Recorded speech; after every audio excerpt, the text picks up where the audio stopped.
ನಮಸ್ಕಾರ ಎಲ್ರಿಗೂ, welcome back to my YouTube channel. ಇವತ್ತಿನ special video vangibath quick and easy recipe ಯಾವ ಥರ ಮಾಡೋದು ನೋಡೋಣ ಬನ್ನಿ. ಮೊದಲನೇದಾಗಿ ನಾನೊಂದು ಪ್ಯಾನಿಗೆ ಒಂದು 3 ಟೀ ಸ್ಪೂನಷ್ಟು ಆಯಿಲ್ ತಗೊಂಡಿದ್ದೀನಿ, ಕುಕ್ಕಿಂಗ್ ಆಯಿಲ್.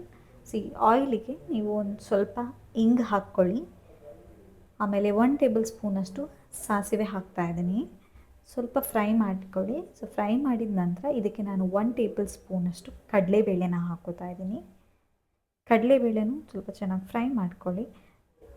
ನಂತರ ನೀವು 1 ಟೇಬಲ್ ಸ್ಪೂನಷ್ಟು ಉದ್ದಿನಬೇಳೆ ಹಾಕ್ಕೊಳ್ಳಿ. ಈ ಕಡಲೆಬೇಳೆ ಮತ್ತು ಉದ್ದಿನಬೇಳೆ ಹಾಕೋದ್ರಿಂದ ಈ ವಾಂಗಿಬಾತಲ್ಲಿ ಮಿಡ್ಲಲ್ಲಿ ತಿನ್ನೋಕ್ಕೆ ಸಿಗುತ್ತಲ್ಲ, ತುಂಬ ಟೇಸ್ಟಿಯಾಗಿರುತ್ತೆ. ಸ್ವಲ್ಪ ಬ್ರೌನ್ ಬರೋ ತನಕ ಇದನ್ನು ಫ್ರೈ ಮಾಡ್ಕೊಳ್ಳಿ. ಇದಕ್ಕೆ ಸ್ವಲ್ಪ ಕರಿಬೇವು ಹಾಕ್ತಾಯಿದ್ದೀನಿ. ಹಾಗೆ ಒಂದು ದೊಡ್ಡ ಸೈಜ್ ಈರುಳ್ಳಿ ತಗೊಂಡಿದ್ದೀನಿ. ಈರುಳ್ಳಿನೂ ನೀವು ಈ ಥರ ಚೆನ್ನಾಗಿ ಕಟ್ ಮಾಡಿಬಿಟ್ಟು ಫ್ರೈ ಮಾಡೋಕ್ಕೆ ಬಿಡಿ. ಇದು ಬ್ರೌನ್ ಕಲರ್ ಬರಬೇಕು ಅಂತ ಇಲ್ಲ, ಜಸ್ಟ್ ನೀವು ಹಸಿ ವಾಸನೆ ಹೋದರೆ ಸಾಕಾಗುತ್ತೆ. ಇದು ಬೇಗ ಬೇಯಲಿ ಅಂತ ನಾನು ಇದಕ್ಕೆ ಉಪ್ಪು ಹಾಕ್ತಾಯಿದ್ದೀನಿ. ಸ್ವಲ್ಪ ಉಪ್ಪು ಹಾಕ್ಕೊಳ್ಳಿ, ಯಾಕಂದರೆ ಉಪ್ಪು ಹಾಕೋದ್ರಿಂದ ಈರುಳ್ಳಿ ಬೇಗ ಬೇಯುತ್ತೆ, ಅದಕ್ಕೋಸ್ಕರ. ಆಮೇಲೆ ಹಸಿರು ಬದನೆ, ಉದ್ದ ಬದನೆ ಇರುತ್ತಲ್ಲ, ಅದು ಒಂದು ಸಣ್ಣ ಸೈಜ್ 3 ಬದನೆನ ನಾನು ತಗೊಂಡಿದ್ದೀನಿ. ಈ ಥರ ಸಣ್ಣದಾಗಿ ಕಟ್ ಮಾಡಿಬಿಟ್ಟು ಸ್ವಲ್ಪ ಬೇಯಕ್ಕೆ ಬಿಡಿ. ನೀವು ಎಣ್ಣೆ ಜಾಸ್ತಿ ಹಾಕ್ತೀರಾ ಅಂತಾದರೆ ನೀರು ಹಾಕೋ ಅಗತ್ಯ ಇರಲ್ಲ, ಆ ಎಣ್ಣೆಯಲ್ಲೇ ಇದು ಫ್ರೈ ಆಗುತ್ತೆ. ಎಣ್ಣೆ ಕಮ್ಮಿ ಹಾಕಿದ್ರಿಂದ ಸ್ವಲ್ಪ ನೀರು ಹಾಕಿ ಇದನ್ನು ಬೇಯೋಕ್ಕೆ ಲಿಡ್ ಕ್ಲೋಸ್ ಮಾಡಿ ನಾನು ಬೇಯಕ್ಕೆ ಬಿಟ್ಟಿದ್ದೆ. ಬೆಂದಿದೆ. ಬೆಂದ ನಂತರ ಇದಕ್ಕೆ ನಾನೊಂದು ಸಣ್ಣ ಸೈಜ್ ಟೊಮೆಟೊ, ಹಾಗೆ ವಾಂಗಿಬಾತ್ ಪೌಡರ್ನು ನಾನು MTR ಅವ್ರದ್ದು 10 ರೂಪಾಯಿ ಸಣ್ಣ ಪ್ಯಾಕೆಟ್ ಬರುತ್ತಲ್ಲ, ಆ ಪ್ಯಾಕೆಟ್ ವಾಂಗಿಬಾತ್ ಪೌಡರ್ ನಾನು ಆ್ಯಡ್ ಮಾಡ್ಕೋತಾ ಇದ್ದೀನಿ. ಎಲ್ಲನೂ ಹಾಕ್ಕೊಂಡಿದ್ದೀನಿ. ಇದಕ್ಕೆ ಮತ್ತೆ ನೀವೇನು ಮೆಣಸಿನ ಹುಡಿ ಏನೋ ಹಾಕೋ ಅಗತ್ಯ ಇಲ್ಲ, ವಾಂಗಿಬಾತ್ ಪೌಡ್ರಲ್ಲೇ ಎಲ್ಲ ಆ್ಯಡ್ ಆಗಿರುತ್ತೆ. ಆಮೇಲೆ ಕೊನೆಯದಾಗಿ ಕ್ಯಾಪ್ಸಿಕಮ್ ಹಾಕ್ಕೋತಾ ಇದ್ದೀನಿ. ಯಾಕೆ ಅಂದರೆ ಲಾಸ್ಟಲ್ಲಿ ನೀವು ಹಾಕೋದ್ರಿಂದ ಅದ್ರಲ್ಲಿ ಕ್ರಂಚಿನೆಸ್ ಇರುತ್ತೆ. ನೀವು ವಾಂಗಿಬಾತ್ ತಿನ್ನಬೇಕಾದ್ರೆ ಕ್ರಂಚಿನೆಸ್ ಹಾಗೆ ಇರುತ್ತೆ, ಅದಕ್ಕೋಸ್ಕರ ನಾನು ಕೊನೆಯದಾಗಿ ಹಾಕ್ತಾಯಿದ್ದೀನಿ. ಆಮೇಲೆ ರುಚಿಗೆ ತಕ್ಕಷ್ಟು ಉಪ್ಪು ಹಾಕ್ಕೊಳ್ಳಿ.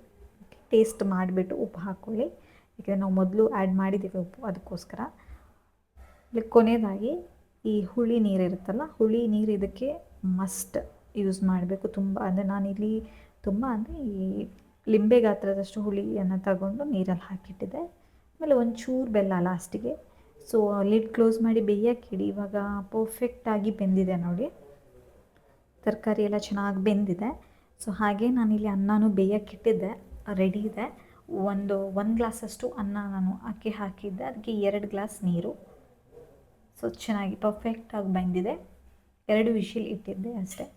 ಇವಾಗ ಆ ಅನ್ನನೆಲ್ಲ ನಾನು ಈ ವಾಂಗಿಬಾತ್ ಮಿಕ್ಸ್ ಇದಲ್ವ, ಇದಕ್ಕೆ ನಾನು ಆ್ಯಡ್ ಮಾಡ್ತಾಯಿದ್ದೀನಿ. ಇದನ್ನು ಚೆನ್ನಾಗಿ ಕಳಿಸ್ಕೊಳ್ಳಿ. ಇದು ನಿಮಗೆ ಮನೇಲಿ ನೀವು ಟ್ರೈ ಮಾಡಿ, ತುಂಬ ಟೇಸ್ಟಿಯಾಗಿರುತ್ತೆ, ಈವನ್ ಹೆಲ್ದಿ ಕೂಡ. ಹೊರಗಡೆ ಹೋಗಿ ತಿನ್ನೋದಕ್ಕಿಂತ ಮನೆಯಲ್ಲೇ ಮಾಡ್ಕೊಂಡು ತಿನ್ನಿ, ಹೆಲ್ದಿ, ಟೇಸ್ಟಿ, ಸಖತ್ತಾಗಿರುತ್ತೆ. ಟ್ರೈ ಮಾಡಿ ನಿಮ್ಮ ಮನೆಯಲ್ಲಿ, ಮಕ್ಕಳೆಲ್ಲ ತುಂಬ ಇಷ್ಟಪಡ್ತಾರೆ. ರೆಸಿಪಿ ಹೇಗಾಗಿದೆ ಅಂತ ದಯವಿಟ್ಟು ಕಮೆಂಟ್ಸ್ ಮೂಲಕ ತಿಳಿಸಿ. ಹಾಗೆ ಏನಾದರೂ ಸಜೆಷನ್ ಇದ್ದರೂ ನೀವು ಕಮೆಂಟ್ಸಲ್ಲಿ ಹಾಕ್ಬೋದು. ಮತ್ತೆ ಮುಂದಿನ ವೀಡಿಯೋದಲ್ಲಿ ಸಿಗೋಣ. ಅಲ್ಲಿ ತನಕ ಬಾಯ್.